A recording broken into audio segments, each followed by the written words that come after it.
Istiqomah. Kalau sudah istiqomah, maka apa yang diberikan? Limpahan tanpa batas. Quran surah ke-72 Al-Jin ayat ke-16. Saya selesaikan dulu yang ini ya sebelum pindah. Wa allaw istaqamu 'ala at-tariqati la asqainakum ma'an ghadaqa. Wa allaw istaqamu, kan kalau mereka istiqomah 'ala at-tariqati, pada jalan yang telah kami tetapkan. Kata Allah, jalan hidup jadikan role model kehidupan Nabi. Contoh prakteknya, lihat Siddiqin. Kalau mau bertahap pelan-pelan, baca satu ayat, amalkan. Seayat, amalkan. Hadis satu, amalkan. Jangan banyak-banyak. Ya, belajar meninggalkan larangan. Minggu pertama larangan di mata, jauhi larangan mata. Pekan kedua larangan telinga. Pekan ketiga larangan lisan. Sampai ke ujung kaki. Sampai tubuh kita terbiasa meninggalkan larangan. Praktekkan.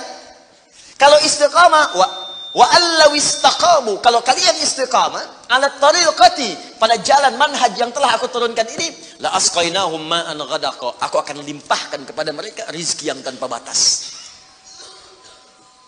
Konon kalau disampaikan dalam keadaan azan, itu berpeluang besar benarnya. Karena itu dan Al-Quran tidak ada yang salah. Ma'an ghadaqa di ayat ini bukan berarti air, tapi gambaran dari limpahan yang tiada bertepi. Bukankah kalau dalam saat haus paling enak minum air?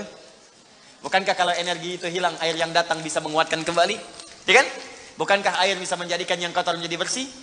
Maka rizki itu sifatnya luas. Bisa jadi kemudian materi, bisa uang, bisa ketenangan, bisa limpahan keturunan, dan sebagainya. Istiqamah. Ada satu yang kalau ini benar dilakukan, bukan sekedar rizki, tapi Allah akan mengutus satu malaikat yang menjaga kita sampai wafat. Apa yang dimaksudkan? Kita lihat setelah menunaikan salat isya berjamaah. Subhanakallahumma wa bihamdika asyhadu an la ilaha illa anta astaghfiruka wa atubu ilaik. Assalamualaikum warahmatullahi wabarakatuh. Maka penting diketahui, Allah memberikan pesan kepada kita untuk istiqamah di jalan Allah. Ambil role model yang jelas, ambil keteladanan yang benar, lalu pelan-pelan praktekkan semampu kita. Jangan terburu-buru juga. Kalau baru sanggup tahajud 2 rakaat, witirnya 1, bukan aib. Gak apa-apa kita kerjakan, jangan langsung paksa 11. Khawatirnya besok gak bangun lagi. Ya, gak apa-apa 2 rakaat, witir 1, yang dibaca 3 kul, ya. 1 kul huwallah, 2 kul a'udzu birabbil falaq, witir kul a'udzu birabbin nas. Subuh 4:08, bangun 4:10, gak ada masalah. Nanti besoknya turunin lagi, 3:30 bangun, bacakan mulai yang agak panjang dikit. Besoknya lagi jam 3, naik pelan-pelan. Ya, sampai bangun jam 2, terus tidur lagi, kan? Bangun jam 5. Pelan-pelan lah, pelan-pelan. Ya, ini juga begitu. Jangan langsung ambil pengen level yang tinggi, tidak, sedikit-sedikit, tapi bisa continue. Nah, kemudian yang paling menarik, Allah turunkan keterangan di Quran surah ke-41 Fussilat ayat 30. Tadi saya sampaikan sebelumnya, jika kita istiqamah di jalan Allah dengan yang tadi saya uraikan, maka Allah akan memberikan ma'an ghadaqa, limpahan yang sangat berlimpah tak terbatas. Ya, digambarkan, diilustrasikan dengan air. Air kan kalau melimpah itu, ghadaqa itu datang dengan melimpah. Ya, kayak air sungai yang deras gitu kan, arusnya kencang. Itu kan kalau arus kencang nggak mungkin selebar sedotan gitu kan, pasti banyak gitu ya. Nah, itu seperti itu limpahan rezeki yang kadang tak terbatas. Sampai kita mengatakan dunia ini kecil ternyata. Nah, ada lagi yang hebat. Apa amalannya? Innalladzina qalu rabbunallahu tsumma istaqamu. Awas, kalimatnya sama-sama nih. Istiqamah, istiqamah. Istiqamah di jalan Allah ketika sudah Allah turunkan model kehidupan yang diikuti. Pakai inna, harfu nasbin wa taukidin tansibul isma wa tarfa'ul khabara mabniun 'alal fathi la mahalla lahu minal i'rabi. Paham? Tidak. Ya, kita ngaji dengan ilmu nahwunya. Inna harfu nasbin wa taukidin, huruf yang berfungsi menasabkan. Kalau menasabkan dalam kaidah gramatikal artinya menjadikan harakatnya itu mansub pakai fathah. Jelas? Fathah itu pembuka. Kalau fathah masuk dalam kalimat pembuka di Al-Quran, kalau masuk ke sebuah kisah, ini menunjukkan cara menerjemahkannya. Kami buka kisah ini. Contoh, ini praktek bahasa ya. Quran surah ke-21 ayat 83. Wa ayyuba pakai fathah. Walaupun ataf diikutkan pada hukum sebelumnya. Wa ayyuba idznala rabbahu anni massani yadhurru wa anta arhamur rahimin. Wa ayyuba cara menerjemahkannya, dan kami buka kisah Ayyub untuk menjadi inspirasi bagi hamba Allah yang kemudian diuji dengan penyakit, seperti apa zikirnya agar disembuhkan oleh Allah. Makanya di akhir ayat 84 ditutup dengan kalimat wa dzikra lil abidin. Kisah ini akan jadi pengingat bagi hamba Allah yang saleh yang saat diuji dengan penyakit dia berzikir seperti Ayyub melakukannya, maka saya berjanji akan menyembuhkannya. Itu mansub. Nah, kemudian kalau kita tarik ke balaghah, nasab itu artinya sesuatu yang ditancapkan dengan kuat. Nasabar rajulu asahu, seorang lelaki menancapkan tongkatnya dengan kuat alal ardi, ke tanah, sehingga tidak goyang. Nah, kalau ada kalimat dalam Al-Quran dibuka dengan inna, inna harfu nasbin, huruf yang menguatkan, maksudnya informasi yang disampaikan oleh Allah di ayat ini tancapkan ke hati kita dengan kuat, dan jangan goyang. Kalau tidak goyang berarti nggak ada keraguan. Sebab kalau masih goyang ragu namanya. Berangkat gak ya? Berangkat gak ya? Berangkat gak ya? Nah, ya? Sudah, kalau sudah mantap lakukan. Berangkat, lamar dia sekarang. Ya, misal ya. Ya. Datang ternyata belum kenal gitu kan, main lamar aja. Baik, bisa. Cek dulu, maksimalkan dulu, nasab, tancapkan pada jiwa. Kemudian wataukidin, kuatkan, dan nancap, kuatkan supaya nggak goyah. Ayat ini mengatakan innalladzina qalu, orang-orang yang meyakinkan. Qalu di sini bisa mengatakan, intinya menguatkan pada jiwa. Ya, kalimat untuk menguatkan itu bisa dikatakan. Ini secara psikologi, kalau ingin orang menguatkan sesuatu, dia katakan tuh, saya bisa, saya bisa, saya bisa. Ya, kamu bisa, kamu bisa, kamu bisa. Itu yang punya teorinya kita di Al-Quran. Yang praktekkan orang Jepang, orang Korea. Ya, waktu ada benteng Takeshi itu kan, kamu bisa, dia taklukkan Takeshi. Orang Korea itu kalau kecil-kecil dari TK, nyusul Jepang, disusul sampai sekarang. Jepang punya Honda, dia punya Hyundai. Ya, Jepang punya ini, dia punya ini. Jepang ke Piala Dunia, dia ke Piala Dunia. Naik terus. Ya, itu yakinkan pada diri kita, bisa nih, bisa nih, kuat. Nah, jadi innalladzina qalu rabbunallah, orang-orang yang meyakinkan pada jiwanya dan tidak goyah, rabbunallah. Dalam setiap situasi dia bersandar kepada Allah. Dan kalimat yang disebutkan Rabb, kalimat rububiyah, yang merawat, memberikan kebutuhan, memaafkan kalau salah, mengampuni kalau dosa, menjaga, menyembuhkan kalau sakit. Rabb itu namanya. Makanya sering kalau kita berdoa menggunakan kalimat Rabb.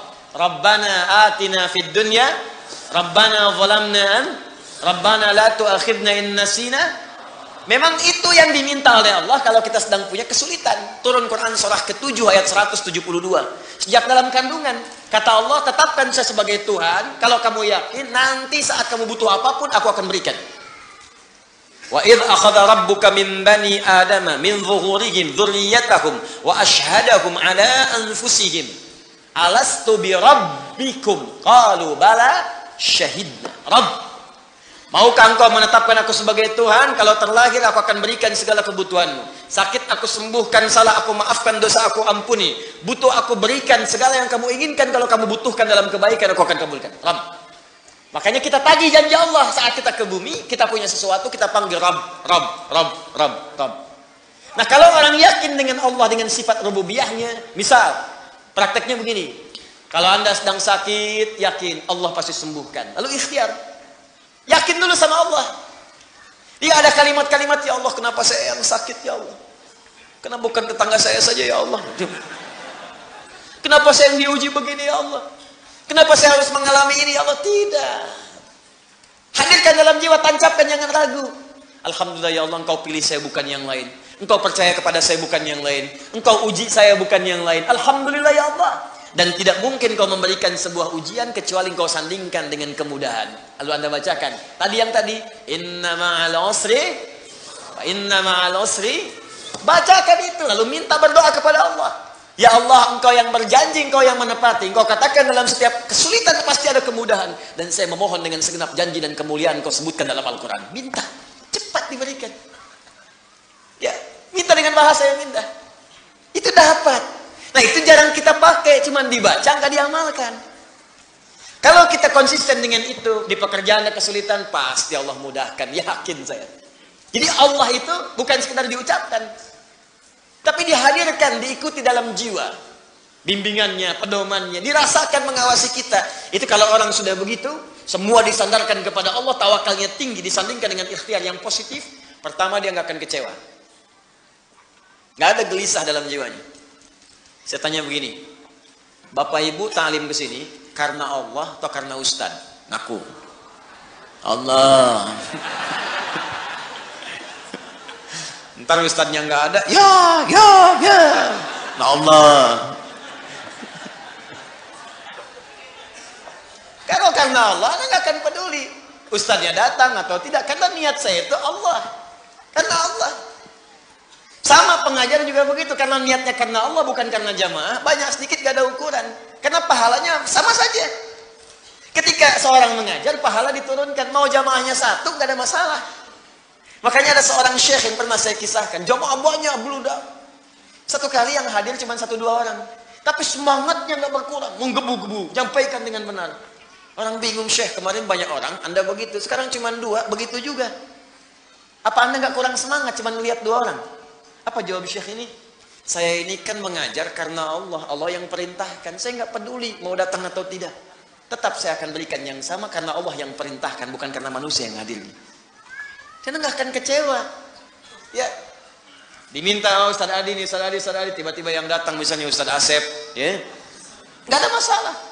Ustaz Michael, Ustaz Stephen, nggak ada masalah. Ya, boleh jadi ada hikmah lain yang Allah inginkan di situ. Jelas ya? Nah, apa yang hebat diantaranya? Innalladzina qalu rabbuna Allah. Orang-orang yang tawakalnya kuat kepada Allah. Lillah, ikhtiar lillah. Cari kerja karena Allah. Nggak dapat hari ini, alhamdulillah Allah ridha. Yang penting ridha dengan ikhtiar saya. Ikhtiar itu menghadirkan rezeki, bukan pekerjaannya.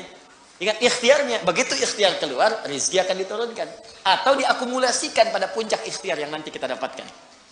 Kemudian, perhatikan kalimatnya. Tatanazzalu alaihimul malaika. Maka Allah akan menurunkan malaikat spesial untuk menjaga orang itu. Insyaallah. Alla takhafu, dijaga supaya enggak khawatir, enggak gelisah, tenang. Kan orang tawakal itu tenang, enak. Jalan hujan, alhamdulillah. Macet, alhamdulillah. Selalu ada solusi. Di rumah tangga ada persoalan, insyaallah selesai. Insyaallah selesai. Gitu aja gitu nih. Kata-kata kasar itu nggak harus keluar. Tangan-tangan diletakkan pada tempatnya. Ya, piring-piring punya haknya. Pintu juga punya haknya. Semua ada. Itu gambarannya. Jadi malaikat itu turun memberikan ketenangan pada jiwanya. Jangan marah, sabar, tenang. Wala tahzanu, nggak sedih dengan kehidupan yang dialami. Bukan nggak punya masalah ya, ada. Ya, huzan itu sedih berlebihan. Bukan berarti nggak kecewa. Kadang ada kecewa, tenang lagi. Ya, perasaan itu ada. Ya, kadang-kadang dapat ini kecewa. Ada wajar. Nabi menangis, Nabi kecewa. Ada. Cuman dihibur oleh Allah dan malaikat. Tenang. Bukan cuman kamu, Nabi Ayub pernah sakit. Bukan cuman kamu yang dilempari, Nabi Ibrahim dilempari. Bukan cuma kamu yang diusir, Musa juga diusir. Ada. Itu hiburan. Tasliyah, tenang dalam jiwa kita. Wa abshiru bil jannati allati kuntum tu'adun. Dan Allah berikan kemantapan dalam jiwanya, nggak apa-apa capek saat di dunia. Toh pada akhirnya semua orang juga akan capek dan istirahat di alam kuburnya. Cuman saya menantikan surga yang dijanjikan oleh Allah Subhanahu Wa Taala. Memang kalau nggak mau capek, ya di alam kubur, Bu. Sepanjang di dunia pasti capek. Tapi kalau orang tawakalnya kuat, ketika ada capek pun dia sabar. Nah, itu kalimatnya. Jadi itu penutup dalam kalimat suratal ladzina an'amta alaihim. Jadi kalau ingin nikmat, ikuti pola hidup orang yang dulu itu seperti apa, keluarkan sesuai konteksnya kita bekerja sebagai apa, nilainya praktekkan oleh kita dan istiqamah di jalannya.